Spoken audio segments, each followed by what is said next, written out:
Le maire de la commune de Tofo et son conseil communal étaient face à leur population dans le cadre de la reddition de comptes au titre de l'année 2023. Un exercice annuel instauré par les textes de la loi sur la décentralisation.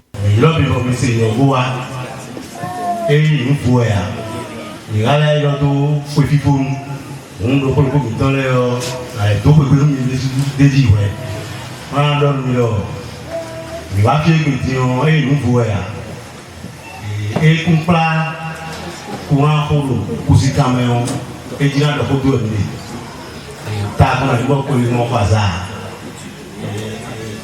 quand l'air terrain dit et là c'est pour de pour nous étant allez tout que des cas de nous mal beaucoup d'autres aussi car il y a beaucoup d'autres considération. Nous sommes effectivement dans l'arrondissement de Kousi, qui fait partie de l'un des 10 arrondissements que comporte la commune de Tofo. Nous sommes venus pour procéder à la reddition de comptes. En étant des mandataires, il faudrait que nous rendions compte à nos mandants de ce que nous avons fait et de ce qui va être fait pour les jours à venir, les mois ou les années à venir.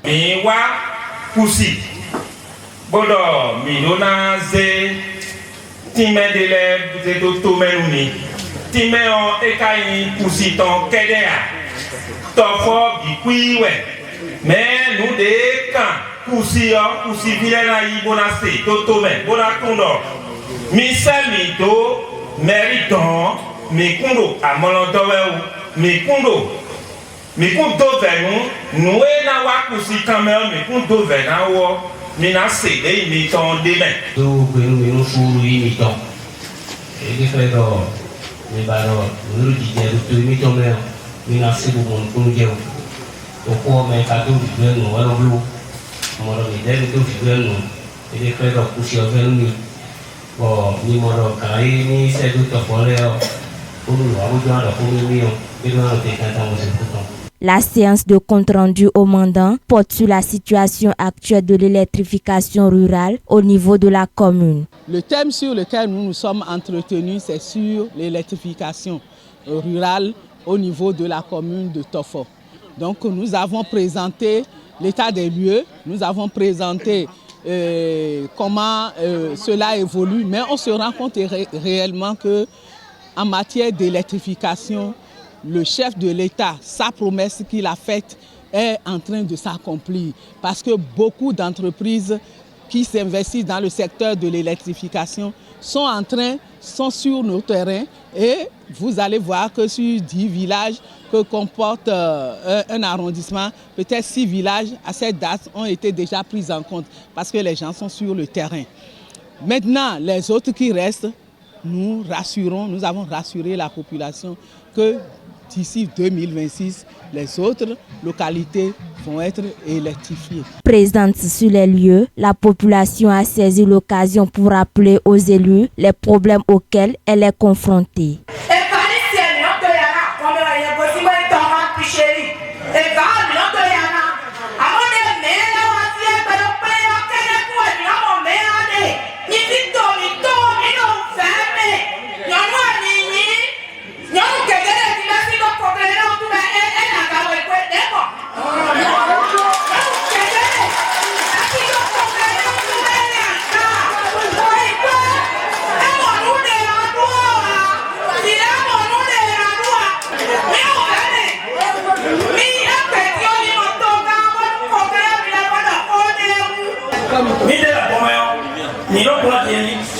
Mais la partie là, il va être. Il y a le courant. Le courant, il y a le courant. Et il y a. Donc, il est plein. Il dort. Mais il y a 4 ans. On ne peut pas le mettre. Et là, on ne peut pas le mettre. Et quand il y a, à tout le monde, il y a 4 ans. À tout le monde, il y a 4 ans. Donc, 4 ans, il y a 5 ans. Bien qu'à comprendre. Et là, on prend le motif à la chat. Et là, on va mettre le pic au quartier. Donc, nous payons mieux. Et puis, la partie la partie de la commune. À combien? Et les deux, comme nous sommes. Bon, mais t'es plein. La partie est mieux. Puis, les quartiers. Et nous, on va dire, mieux, c'est la commune. ni ó sì yàn projet ìwádìí bóyí olóòsì mẹ́lẹ̀ ẹ̀yọ́ nìgbọ́sì sílẹ̀ kábíọ́ ẹ̀yìn ètò ẹ̀mí àlìlẹ́wẹ̀ ẹ̀ka sì nàgẹ́sẹ̀ wa nàgẹ́sẹ̀ tó wá ti wọ́n sẹ́rọ̀ ẹ̀ ni ó sì lè sáwọ́ fún yà ẹ̀wọ́n adé wọ́n sẹ́rọ̀ lọ́wọ́ bí kábíọ́ wa jẹ́ yà gbàtọ̀ wọ̀lẹ̀ ajẹ́ sí ilẹ̀ jì.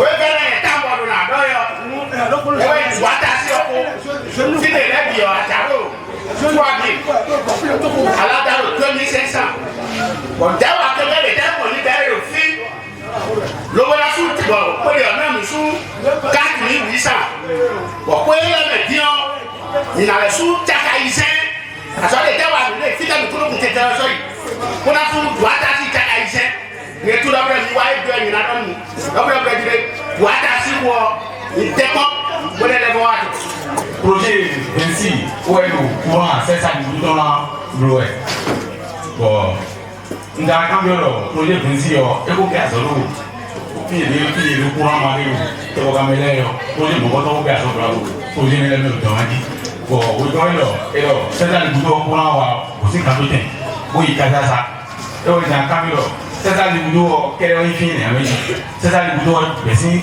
c'est ça o yi yo tí ṣe ààrẹ fún pé tó ń gbé dé sílé yẹ ọ kí ní sẹ́sà lè gbúdó dé sí ẹni ẹ máa lẹ́yìn kan lójú ọ̀kẹ́rẹ́ lòkù tọ̀kùn àgbọ̀n àlè tó kàn gbọ́dọ̀ dé sẹ́sà lè gbúdó mọ̀ kúrò àwọ̀ ẹgbẹ́ gbọ̀n mọ̀ tó kò mí tán ìyàmọ́rẹ́ kúrò àwọ̀ àwọ̀ yọ ẹ máa nílẹ̀ máa mọ̀ kẹrẹ́ dé ìkànnì fílẹ̀ mi lẹ́mi ní ìṣe àlè gbúdó dìyàn pé ṣe àkókò dìyàn fílẹ̀ mi dán kúrò sí yọ ẹgbẹ́ kí lọ́dún wà dáre tí wọ́n mi tó kàn wọ́n mo mẹ́tò fílẹ̀ mi jọ pẹ́ ó mọ̀ ó tẹ́ wọn ká bó tọ̀kùn kàwé tẹ̀ sáǹtì kàbọ̀ dìde kaka ìfẹsà yóò dọ̀ inú wẹ̀ lónìí yẹ bọ̀ kún ara wà ní ẹ̀rẹ́ di yẹn kò sí kakọ̀ tí fẹ́ẹ́ máa dùn máa jọba ká lọ́jọ́ náà bí ẹ̀ tán kí á lọ́jọ́ sórí káàdì yóò ìjà bí ọ̀gá lọ mi kékeré tó yẹ kó yọ sùn níbi ọ̀gbọ̀n gbogbo àbúláyọ̀ mi ìpè tí mo mi lọ kúrò àkọlẹ ìṣèlú ìṣèlú ìṣèlú àwọn ọmọ ẹgbọrọ láti ẹkú sílẹ̀ ó sìgírà ìṣìlẹ̀ ń ṣe ẹ̀ dèmí mẹ́ta ó ẹkú sílẹ̀ òtí ọmọ rẹ káfẹ́ kíkà wọn náà káfẹ́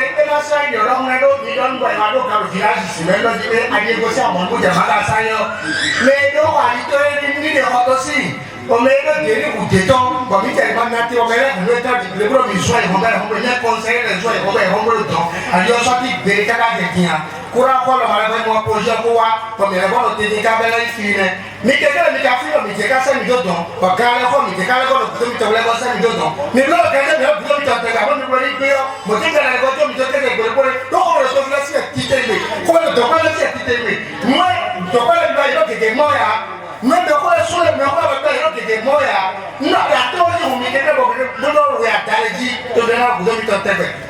ko wɛ wɛ yɛ wa fi wa mi na wa fɔ ye. Fue encontrar diere para ese por la noche. Copa, franca por cuál es el filo tú. Mira, hoy si tú acá te tiro por es un fin. Patona cuche mi. Patona cuche mi de ¿cómo se? O mi guatio, o mi curraco. O fiero, afito me da por partir sí. Bon, partir Dieu. Ebonyi eblode bɔ paaki lɔ bolo tɛti yɔ fitami ɛri na kete bɔ sara fi yɔ mɛ wa bɔn komi tó ye mi ko bɔn fi ko asi fili wa ti ni bi de diɛ ko yi bi kaka bɔ de ko yi o ko ti tɔ ti ti tɔ yɔ ɛyà fɔ mi ko yɔ mɛ mi lɔ kɔjá bi wọ́n mo kura ni mi ma nɔ gbɛni kɔ wọ́n yi kɔ ewúrẹ́ yɔ afɔtu yi olóòmɛ eyi lóòmɛ yɔ eka fidela bɛyi lóòmɛ yu bɔn fie yi ti kpalɛ la ka adza yi na fiɔ dza yi tɛ wɛ eyi lɔ fi de ko kanu mɛ lɛ ti bɔn fie de yɔ wọ́n yi gbɛtɔ ko kawe do gbɛtɔ tatɔ bi bɔn mɛ kawe mo gbɔdɔ mɛ ekɔlɛ la do ayi fi diɛ yi gbara la do yi yɛ ko mi mɔ pɛrɛda mi dɔbila ti o mi tɛlɛ do tó mi tó mi yɔ ɛma kan do ko ne wa projet bois de feu ɛma bɔ ne do gɛlɛya le fi ti bɛ jɔ ati bɔ mi do gɛlɛya ti yɛ sɔ ɛyɛ na mi paaki de ko ko na bɔ ati ne bɔ mi do gɛlɛya tɔ mi yɛrɛ yi la kɛ nuwo dɔɔni mi bɔ mi gbɛlɛ bon, Dion et la tour, à qui, ordinaire, il y a un bon, il y a un bon, wàyí kò tí tẹ́kì kó mẹ́rin náà ké ìgbẹ́tì mìíràn. Mi ìyàwó ìjọ ọdún ní pẹ̀lú sáà kó lè ní ìmọ̀tẹ́ náà òtó fi ẹ̀mí mìíràn ká sẹ́mi tó ti ń bọ̀ mí lọ. Mìíràn tẹ́tẹ́ pẹ̀lú sáà lọ́dọ̀ ní ọ̀rẹ́ mi ìhó mi lọ àwọn sáni lọ. Òmìnira yìí kò sáni. Àwọn akẹ́lẹ́ yẹn fún wẹ́tẹ́. Òkèlè kọ́ mi dọ̀. Mi wẹ́ tó ọkọ̀ kí ẹ gbé létò mi tán dé ní ọjọ́ fi kó tún lè dé. Wè má lè pé wọ̀ mi sí ẹ̀bọ̀ wè má lè hàn mi sí ẹ̀ ọ́. Ẹ àsọ̀bọ̀ mi ó káká lọ tí wọ́n bá tó dà mí. Tí wọ́n bá tó dà mí dùn wá. Ẹ jẹ́ ẹ̀dán.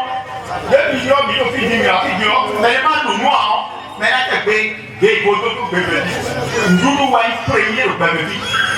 Bon, oui, moi, je suis à Kazi, vous direz à moi, je suis à et puis, je suis à Kazi, avant, il y a quelques mois, je suis à Kazi, je suis à Kazi, mi do mo akaka di mo ya ikun mi bo fun ta ko sipo atakopo be si po e me mi lo na bi di dai po ewe pe aton mi na mo so ba do ta mi ko yin tun ma lo mi o ko mi do lo da lo ko do fi de mi alo to bi anu de aji mi se a ko kle ko na pa ni o be yi bi fi de mi gra lu nde ase ba to mo ko di o 300 francs de bébé. Merci, mais la photo Face à ces problèmes que rencontre la population, le conseil communal rassure de ce que ces préoccupations seront prises en compte. Pour ce qui concerne l'électrification, ils sont satisfaits. Mais maintenant, les aspects qu'ils ont abordés, c'est le problème de leur terre que la SONAB a prise, des préoccupations qui concernent leur terre, qui concernent la cherté, qui concernent la mévente. Et voilà les problèmes qu'ils ont soulevés. J'ai dû expliquer qu'il y a des effets endogènes comme il y a des effets exogènes. Au niveau des effets endogènes, nous essayons, le gouvernement et le chef de l'État et son gouvernement, avec nous tous qui sommes des responsables à la base, nous attelons à régler un tant soit peu les problèmes qui se posent. Maintenant, il y a des effets exogènes.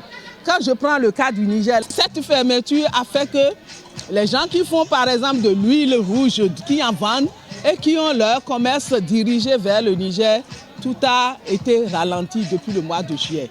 Donc vous comprenez que ces personnes-là doivent avoir des ressentis qui ne puissent pas donner satisfaction à leurs besoins. C'est tout à fait logique. C'est les effets exogènes. Il y a la baisse du taux du Naira qui a agi aussi, qui agit et qui continue d'agir.